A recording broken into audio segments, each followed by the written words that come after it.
Hi, good evening. As said, my name is Shahor. I'm the founder and the CEO of HolistiCyber.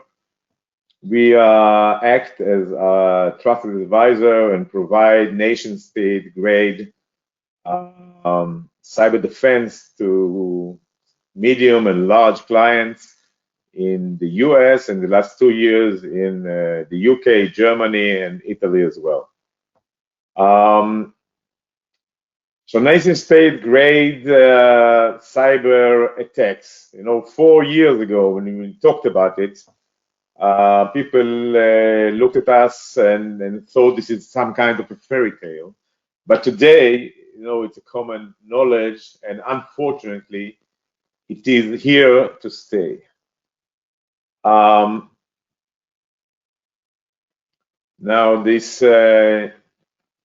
young officer in the picture, as hard as it is to believe, is myself. 26 years ago, I was the head of the SOD, the Special Operation Department within the Intelligence Corps. And at that capacity, I have started the first attack cyber program in Israel, which was by far the first attack cyber program all over the world. Now we are talking about 96, 95. This organization was a very successful and powerful organization, but I was worried because I was trying to think what will happen next, what will happen 2, 3, 10 years down the road. So I gathered my leadership of my organization in a small place next to Jerusalem for 2 weeks. And the most important outcome of this gathering and brainstorming was this cyber attack program. Now, 96, we are talking about internet was only in universities, or almost only in universities. Mobile was for rich people. But we thought that this, in the future, this moving to mobility and moving to the IT protocol would create a lot of opportunities within the intelligence corps, intelligence space. But we also thought in the future nation state would attack each other not only by missiles, but also by attacking critical infrastructure and critical industries. And we are living in a very aggressive neighborhood. And if you want to defend yourself, you need to know to attack. And this is why we started this program. Initially, there was a furious opposition to this program. People thought the young general lost his mind investing in science fiction that would never happen. Luckily, I was stubborn enough, and one of the reasons Israel is the leading force in the cyberspace is because we have started very, very early. So let's go back to the world cyber posture. So the balance between attacker and defender that was there for many years was totally broken 10 years ago, and more so 2 years ago, and more so like 8 months ago. Attackers became much, much more aggressive, sophisticated, and even bold, and defenders could not react properly. From the attacker side, there are many reasons for that, but mainly 3 reasons. The first reason is that cyber attack is extremely profitable and involve no or very little personal risk. So many capable people decided to join the party. The second reason is that today's attackers are using nation-state-owned tools, mainly the NSA tool that was stolen by a Russian group by the name Shadow Brokers, that was improved since then. So every 13-year-old hacker can go to the darknet, pay $200-300, and buy a very sophisticated and powerful tool that actually costs $10 or $50 million to develop and take a bank down. The third reason, which is more recent but maybe even more dangerous, is the fact that today hackers are heavily supported, backed, and even instructed by nation state. And this is not new. As you can see here, the Department of Justice have actually sued some Chinese and also Russian people that used to work for the government in order to attack targets in the US. On the other side is a picture of an Iranian hacker that we know personally for many years. He is a private person, but he was working for the government in the last few years, attacking mainly for terror, but also for fund theft, starting in the Middle East, but now more in Europe and in the US. From the defender side, we said defenders could not react properly, and the main reason for that is that there is a huge shortage of trained cyber manpower around the world and in the US. But the second reason is even more important. There is an understanding today that the only way to this with this new level or new wave of aggressiveness and sophistication is if you can think like the attacker. And the only efficient way to think like the attacker is if you have an attacker background yourself. And in the Western world, it is either impossible or very, very expensive to get a person with a good attacker background. In most European countries, it is the militaries and the security organizations are not allowed to take any attack mission by law. But even in the US and the UK, where it is allowed, there are many very good units like the NSA, the CIA. I know them personally, the MI5 and MI6 in the UK. But those organizations are very efficient. They hire the people right after university, and most of them go all the way to retirement. So the 10% or 12% that would live in the middle are very, very expensive. So if one needs to hire a good NSA attacker that spend 9-10 years in attacking, government attacking, he needs to pay $500,000, $600,000, $700,000 a year, and this is extremely expensive. The only exception to this in the Western world is Israel. And not because people in Israel are more clever or more sophisticated, but because of the system. In Israel, joining the military is mandatory.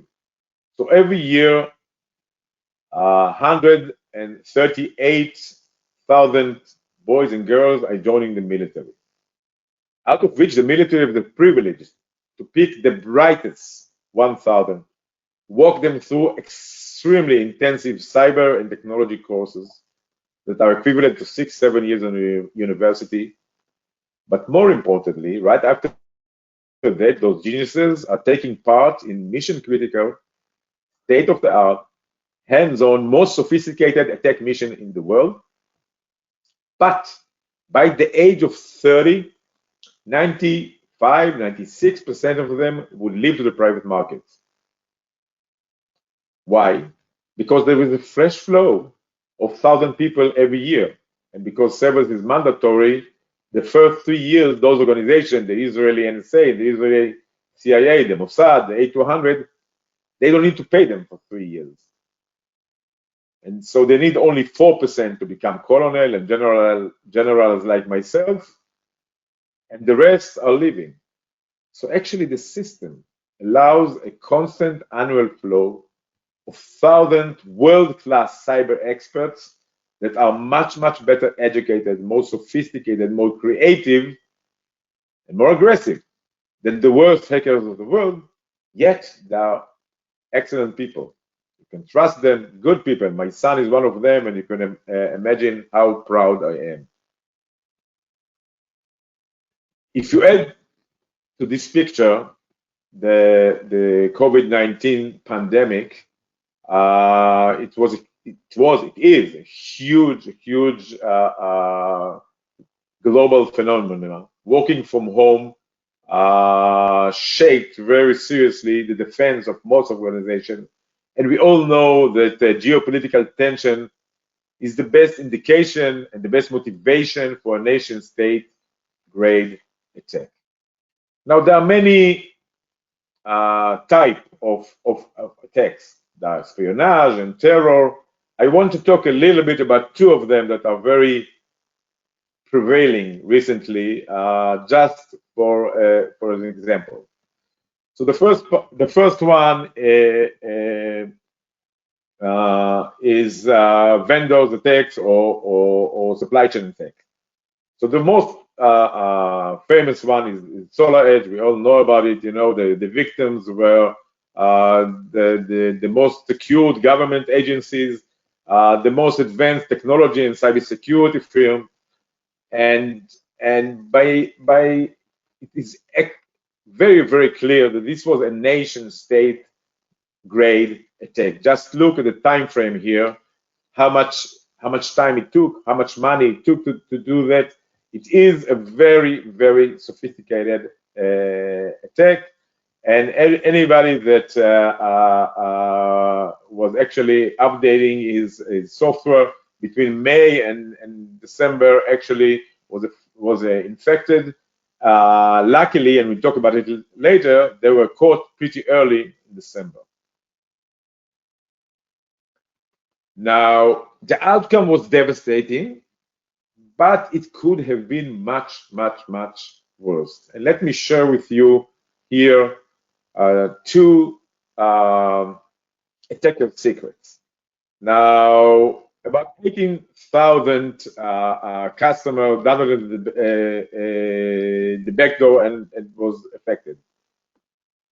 Attacker secret number one: there is no way any organization can deal with 18,000 targets. So the attackers wisely choose the highest value 50 and laser focus attack them very efficiently. Now, they were discovered. So let me share with you attacker secret number two. In an espionage attack, and this was an espionage attack, the most challenging part as an attacker is not to penetrate, is to be able to take out all information without the victim noticing. And this is where they were caught. They were not careful enough, and they were caught. Now, just imagine what happened if they were more careful and they had a year or two to operate. It would have been a global catastrophe, no less than that. The next one is another pandemic. This is the ransomware attack. Now, ransomware is with us for many years, but it was not very sophisticated and more like bothering things, not serious. In the last 2 years, it became much more sophisticated and much more aggressive. And by all means, if you look at the examples here, and you're familiar, I believe, with all of them, it is becoming a very serious problem to any organization. And not only to organization, the Department of Justice actually declared and decided that it is going to regard a ransomware at the same level of seriousness as terror attacks, and this is very meaningful. So what we have learned so far?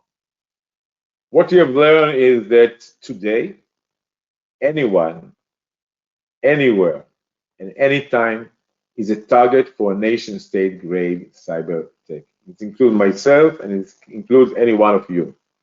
And compliance and best practices are extremely important, but it's surely not enough. So no wonder CISOs are extremely worried all over the world. But have we lost the war? Not at all. Let's see now what each one of us can do to prevail. What each one of us need to make sure his trusted advisor or her trusted advisor what qualities he needs to have. So the 5 elements that I would highly advise each one of them to make sure that his trusted advisor have is the team, the right methodology, adapted an holistic approach, have good access to darknet intelligence, and have the ability to automate his services in order to be much, much more efficient. Let's have a word about each one of these elements. So first of all is the team. Now, today, anyone that spent 2 weeks in the NSA or in the CIA is trying to sell himself as an ex-attacker. Now, I'm talking here about a totally different magnitude of people. You need to make sure your defenders have a hands-on, world-class cyber expert, because less than that, it would be hard to be good enough protected. The second element that actually is not much less important is the methodology. In HolistiCyber, we call it OFM, Offensive Framework Methodology, meaning we act as your defenders, as your trusted advisor, but we do it from the attacker point of view.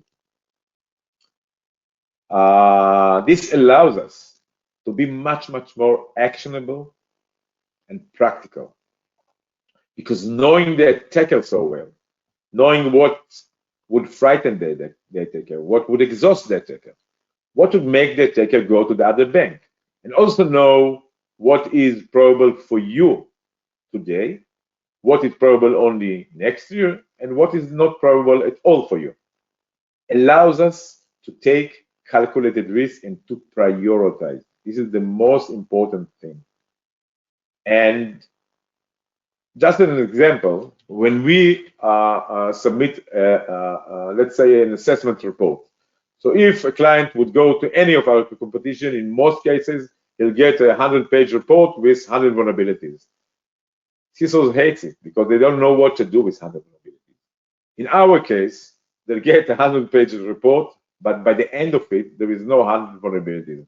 There is a suggested defense plan, saying to him, so based on your business, and we're happy to define by BIA your business and the cyber impact on it, based on the finding that you find in the assessment, based on the risk appetite and on your budget constraints, but also based on the attack vector, we highly recommend you to do 1 and 2 immediately, because you are exposed right to your crown jewel and you need to do it now.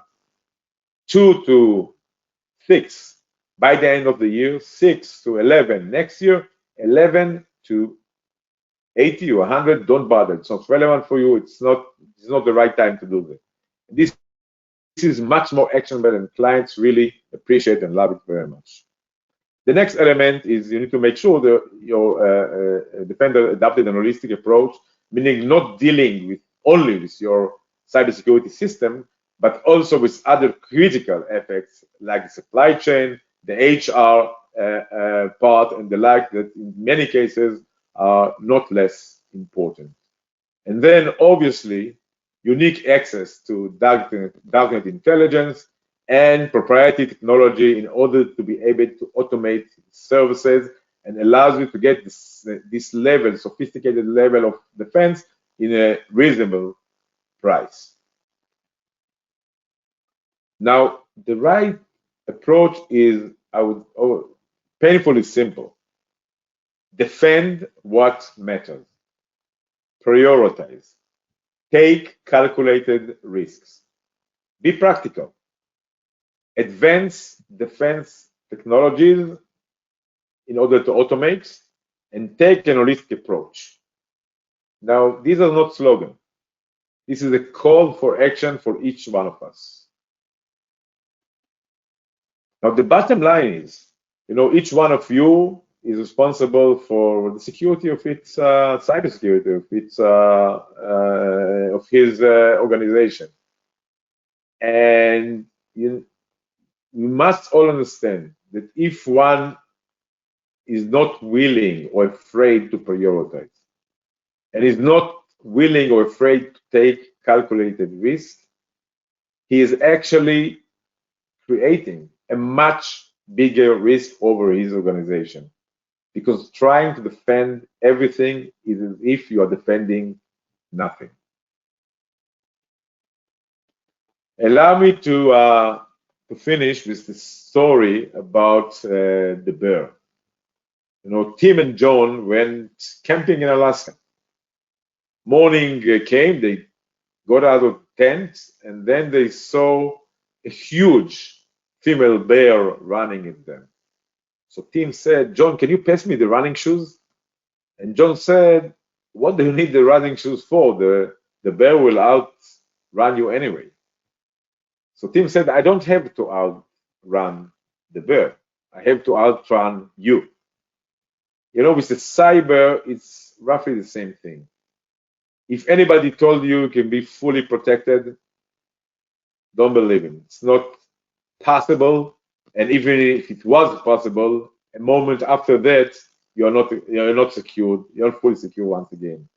And you need not to be fully secure. You need to be better secured than your friends, better secured than your competition. As an attacker, I can guarantee to you the attacker would notice it immediately and go to the other bank. You need not to outrun the bear. You need to outrun your friends. Thank you very much. Well, Rand, thank you very much. I'm going to do a couple of logistic things here. First, our third $50 gift card raffle prize winner, just so I can get that out of the way, is Joshua Gooden from the Memphis airport. So we've got that. Very informative content.